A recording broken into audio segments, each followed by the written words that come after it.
Nessa última semana, o pastor Milton Ribeiro, após ter áudios comprometedores de seu envolvimento em um esquema de favorecimento a outros pastores, pediu demissão do cargo de ministro da Educação.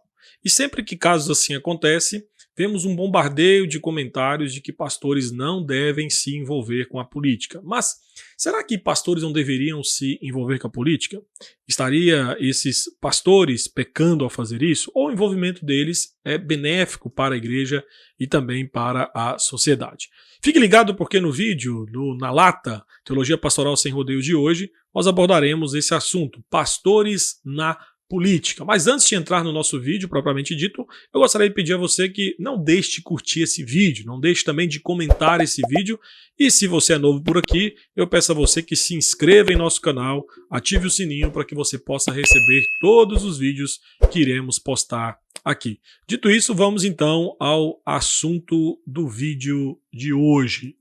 Primeiramente, precisamos entender que todo cidadão brasileiro, independentemente dele ser pastor, dele ser médico, jogador de futebol, se cumprir as condições de elegibilidade que estão elencadas na Constituição Federal e na chamada legislação infraconstitucional, pode concorrer ou ocupar qualquer cargo público. Obviamente que quando escuta alguém falar que um pastor, cidadão brasileiro, não pode ocupar um cargo público ou um cargo político, tal pessoa desconhece ou quer retirar desse pastor direitos individuais e políticos assegurados pela Constituição do nosso país, pela Constituição Federal. O segundo ponto que precisamos considerar é que, geralmente, os pastores que são eleitos, assim como outros políticos, pensam em governar apenas para o público que os elegeu. Por exemplo, pastores eleitos pela Igreja X promoverá projetos de lei que beneficiam apenas os membros da Igreja X. E aí eu quero te falar que isso é uma rotina, infelizmente,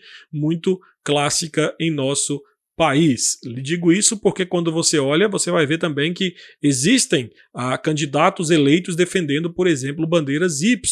E esses candidatos apresentam projetos de lei pensando apenas nos eleitores das bandeiras Y. Isso quero lhe falar que, independentemente de ser pastor ou de ser qualquer outro político, está totalmente errado, porque os governantes são eleitos como representantes do povo e devem governar pensando em benefício do povo, mesmo naqueles que não votaram nele. E sendo pastor, eu quero lhe falar que isso fica ainda mais claro, porque nós temos exemplos bíblicos de estadistas que governaram pensando no povo e não apenas em seus aliados. Vou lhe dar um exemplo. Moisés, em várias situações, mesmo tendo a sua liderança contestada, intercede diante de Deus por todo o povo.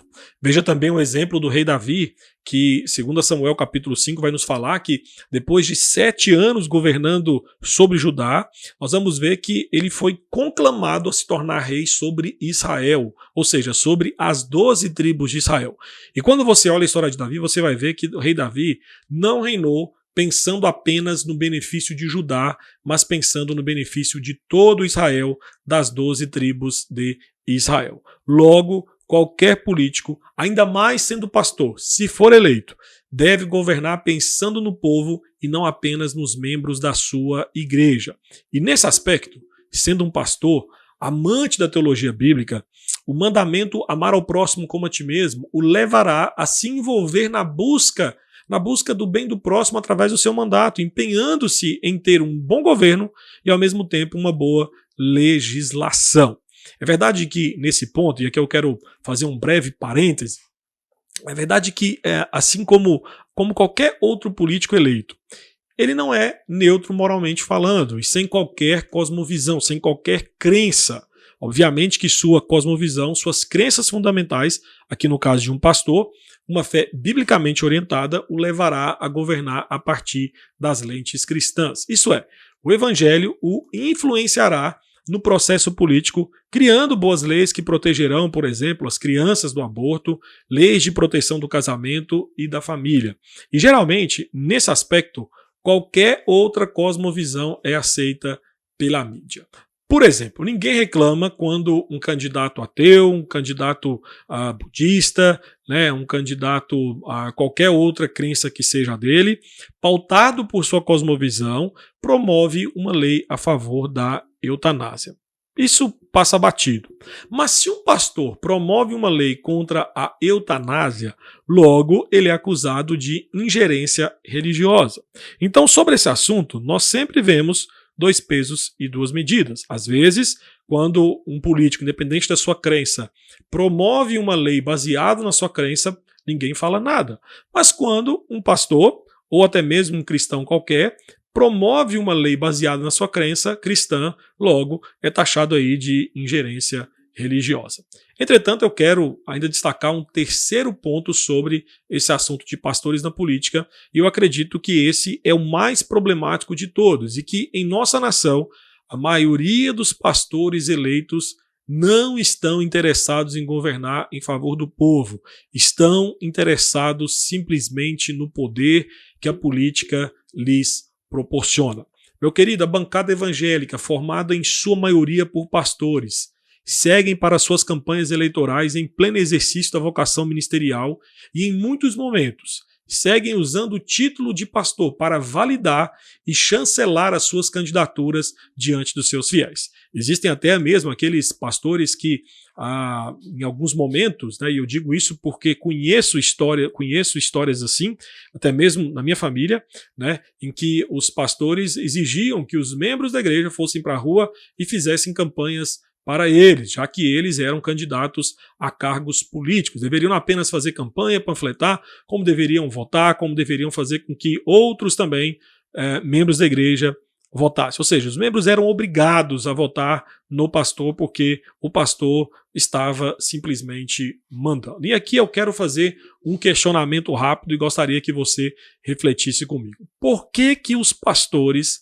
ao se candidatarem, em sua grande maioria, não retiram o título de pastor e se apresentam apenas como o candidato A, assim como outros cidadãos fazem em outras vocações, né? Dificilmente você vai ver, por exemplo, um jogador de futebol dizendo, olha, jogador de futebol fulano de tal se candidato. Pode até ser que aconteça, né? Mas raramente isso acontece. Pode ver um ator, né? O ator X é candidato, o doutor Y é candidato. Não, isso é muito raro de acontecer. Mas pastores, não, o tempo inteiro você vai ver, na época de política, pastor X se candidatando, pastor Y se candidatando. Por que não apresentam-se apenas como o cidadão X se candidatando? Entretanto, o que nós temos visto também nesses últimos anos são pastores, e muitos deles apoiados por convenções e concílios superiores, seguindo a onda eleitoral do momento. E aqui eu quero refrescar sua memória, você que é evangélico há mais de 20 anos ou mais, 30 anos, quem sabe.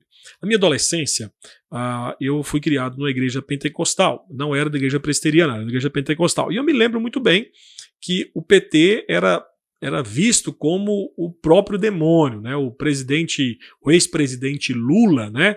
Era visto como a encarnação do anticristo. Isso era falado nas igrejas, isso era ensinado nas igrejas, né?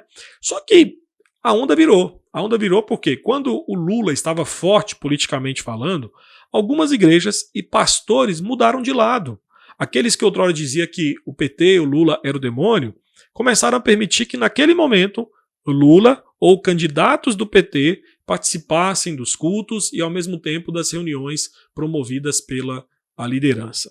Hoje temos visto isso com o atual presidente, ou seja, o apoio, em alguns momentos até mesmo cego, de pastores e igrejas caminha segundo o ritmo do candidato mais forte, o que é lamentável.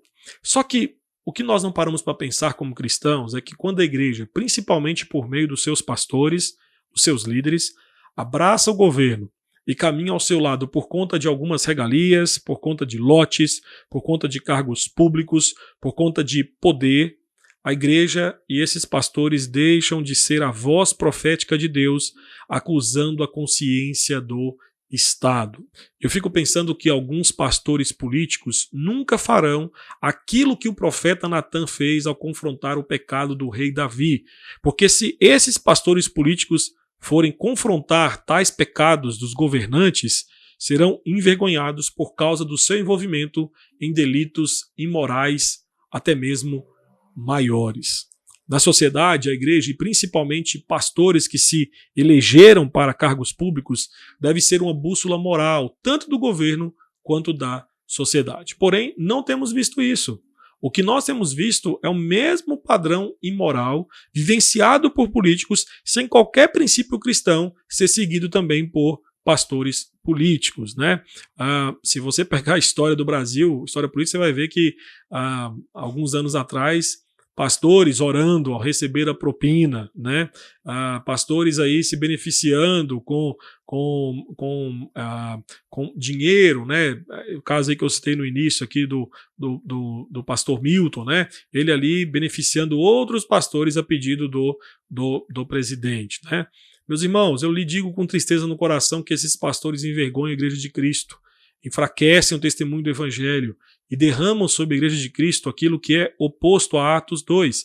Se você lembrar bem, em Atos capítulo 2, por causa de como que os cristãos viviam, os cristãos pregavam e viviam de acordo com aquilo que pregavam. O texto diz que eles contavam com a simpatia do povo. Hoje, boa parte da sociedade sente antipatia pela igreja, pelo povo de Deus, não é por conta daquilo que é pregado, não.